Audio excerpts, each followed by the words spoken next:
திருச்சிற்றம்பலம். ஓம் ஸ்ரீ சந்திரசேகரேந்திர சரஸ்வதி மகாகுருப்யோ நமஹ. ஓம் ஸ்ரீ வல்லபாம்பிகா சமேத ஓம் ஸ்ரீ மகா கணாதிபதயே நமஹ. உருவாய் அருவாய் உளதாய் இலதாய் மறுவாய் மலராய் மணியாய் ஒளியாய் கருவாய் உயிராய் கதியாய் விதியாய் குருவாய் வருவாய் அருள்வாய் குகனே. வெற்றிவேல் முருகனுக்கு அரோஹரா. எல்லோருக்கும் வணக்கம். நம்மளுடைய தினம்தோறும் திருமுருகன் திருப்புகழ் அப்படின்ற தலைப்பில் இன்னைக்கு 18வது நாள். இந்த 18வது நாளில் நம்ம எந்த ஸ்தலத்தை பற்றி பார்க்க போகிறோம் அப்படின்னா, எட்டிக்குடி அப்படின்னு ஒரு முருகன் கோவில் இருக்குது. இது கிட்டத்தட்ட நாகப்பட்டினம் மாவட்டத்துக்கு கிட்ட வரும். இந்த எட்டுக்குடி முருகன் கோவில் அதை பார்த்தீங்க அப்படின்னா, ரொம்ப அழகான முருகன் மயில் மேலே அமர்ந்த வண்ணம் இருப்பார். இந்த ஸ்தலத்துக்கு ஒரு வரலாறு இருக்குது. அதாவது ஒரு சிற்பி இருந்தாராம், ரொம்ப அழகான சிற்பங்களை பண்ணக்கூடியவர். அவர் ஒரு அழகான முருகனுடைய சிற்பத்தை பண்ணுறார். அந்த சிற்பத்தை பார்த்த உடனே அந்த ஊர் ராஜாவுக்கு ஒரு தப்பான எண்ணம் தோணித்தான். அதாவது இந்த சிற்பி இந்த சிலையை இவ்வளோ அழகாக பண்ணியிருக்காரே, இதுக்கப்புறம் இவர் இந்த மாதிரி இன்னொரு சிலையை பண்ணக்கூடாது அப்படின்னு நினச்சி அவருடைய கட்டை விரலை வெட்டிட்டாராம். ஏன்னா ஒரு சிற்பிக்கு ரொம்ப முக்கியமானது அந்த கட்டை விரல். அந்த கட்டை விரல் இல்லை அப்படின்னு சொன்னால் அவங்களால அழகாக சிற்பத்தை வடிக்க முடியாது. அதனால அவர் வெட்டிடுறாரு. அவரால் அந்த கஷ்டத்தை தாங்கிக்கவே முடியல. அதே அவருடைய மனசோட அந்த கஷ்டத்தோடு அந்த ஊரை விட்டு வெளியே வந்துடுறாரு. வெளியே வந்த சிற்பி என்ன பண்ணுறாரு, மறுபடியும் விடாமல் அந்த கட்டை விரலும் இல்லாமல் இன்னொருடைய முருகனுடைய விக்கிரகத்தை பண்ண ஆரம்பிக்கிறார். அப்போது முதல்ல பண்ண விக்கிரகத்தை விட இந்த விக்கிரகம் ரொம்ப அழகாக இருக்காம் பார்க்கறதுக்கு. மயில் மேலே அமர்ந்த வண்ணம் இருக்கக்கூடிய முருகன் அப்படியே பார்க்குறவங்களுக்கு அப்படியே கண்ணில் தண்ணி வந்துடுறதாம். முருகன் அப்படியே எதிர்த்தாப்புல மயில் மேலே உட்கார்ந்துருக்க மாதிரி இருக்கான்.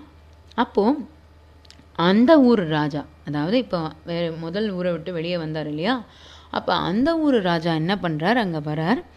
வந்த உடனே அவர் பார்க்கும்பொழுது இந்த சிலையிலேருந்து ஒரு ஒளி வர ஆரம்பிக்கிறதாம்.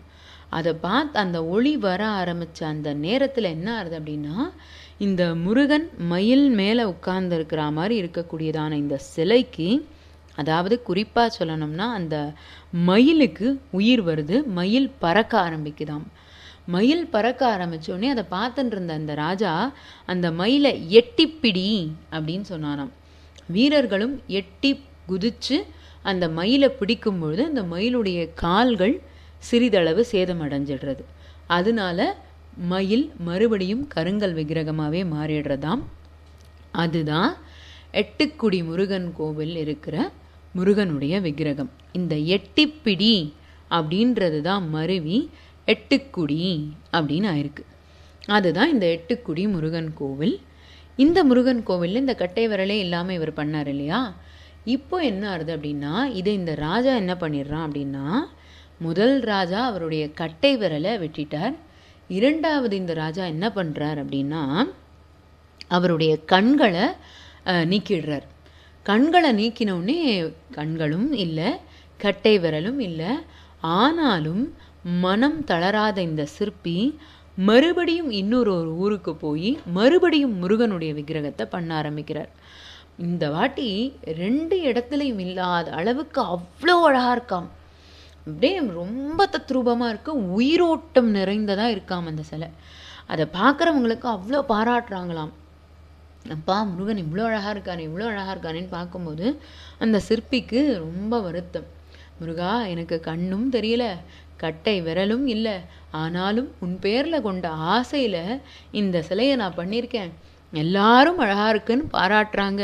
ஆனால் பாரேன், எனக்கு தான் கண் இல்லை, உன்னுடைய இந்த விக்கிரகத்தை என்னால் பார்க்க முடியல பாருன்னு அவர் அழுத அந்த நிமிஷம் அவருக்கு கண்கள் தெரிய ஆரம்பிச்சிடுறது. கட்டை விரலும் அவருக்கு மறுபடியும் கிடைச்சிடுறது. அதுதான் என் கண் முருகன் கோவில். ஏன்னா என்னுடைய கண் அப்படின்னு சொல்லி அந்த சிற்பி கொண்டாடின இடம். இவர் முதல்ல ஒரு விக்கிரகம் பண்ணார் இல்லையா, அது சிக்கல், வியர்வை சிந்தும் வேலவன் அப்படின்னு சிக்கல்ல இருக்கார் இல்லையா. அதாவது திருச்செந்தூரில் முருகனுக்கு வேல் வாங்குகிற நிகழ்ச்சியும் போது இங்கே வந்து சிக்கல் சிங்காரவேலருக்கு இயற்கையாகவே வியர்வை வரும். பஞ்சலோக விக்கிரகம், அதில் இயற்கையாகவே விக்கிரகம் வரும். இந்த சிக்கலில் தான் அந்த சிற்பி பண்ண முதல் சிலை பிரதிஷ்டையாயிருக்கு. இந்த சிற்பி பண்ண 2வது சிலை தான், அதாவது அந்த மயில் பறக்க ஆரம்பிச்சதே, அதுதான் எட்டுக்குடி முருகன் கோவில். இந்த 3வது சிலை ரொம்ப உயிரோட்டமாக பண்ணாரே, அவருக்கு கூட அங்கே கண்ணு கிடச்சிதுன்னு சொன்னேன் இல்லையா, அதுதான் எண்கண் முருகன் கோவில். இந்த 3 விக்கிரகமும் ஒரே சிற்பியால் செய்யப்பட்டது தான். அதனால் 3 ஸ்தலமுமே ரொம்ப விசேஷமான முருகனுக்குன்னு உண்டான ஸ்தலங்கள். இதில் இன்னைக்கு பார்க்க போகிறோம் இல்லையா, இந்த எட்டுக்குடி. இந்த எட்டுக்குடியில் என்ன விசேஷம் அப்படின்னு பார்த்தீங்கன்னா, சித்ரா பௌர்ணமி அன்னைக்கு நடக்கிற பாலபிஷேகம். பாலபிஷேகம்னா ஏதோ என்ன நடக்கும், ஒரு 2 குடம் 3 குடம் 4 குடம் இப்படி நடந்து தானே பார்த்துருக்கோம். கிட்டத்தட்ட 2-3 நாட்கள் தொடர்ந்து நடக்கிற பாலபிஷேகத்தை எங்கேயாவது பார்த்துருக்கோமா? அங்கே பால் பால் பால் அபிஷேகம் பண்ணிண்டே இருப்பாளாம். எங்கே?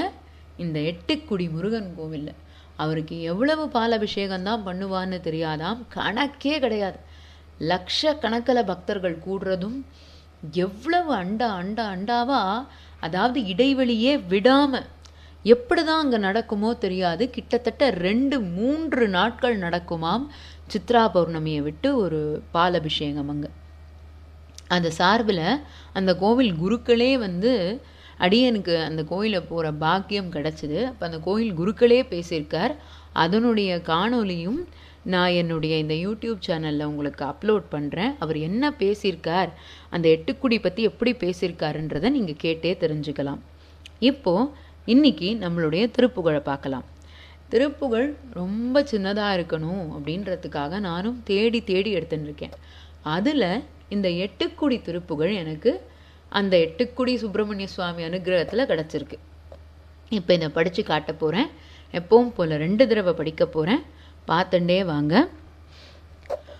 ஓங்கும் ஐம்புலன் ஓட நினைத்து இன்பு அயர்வேனை, ஓம் பெரும் பிரணவாதி உரைத்து எந்தனை ஆழ்வாய், வாங்கி வெங்கனை சூரர் குலக் கொம்புகள் தாவி வாங்கி நின்றன, ஏவில் உகைக்கும் குமரேசா, மூங்கில் அம்புய வாசமண குஞ்சரி மானும், மூண்ட பைங்குற மாது மணக்கும் திருமார்வா, காங்கயங்கரு பாசில் மனத்து அன்பர்கள் வாழ்வே, காஞ்சிரங்குடி ஆறுமுகத்தையும் பெருமாளே.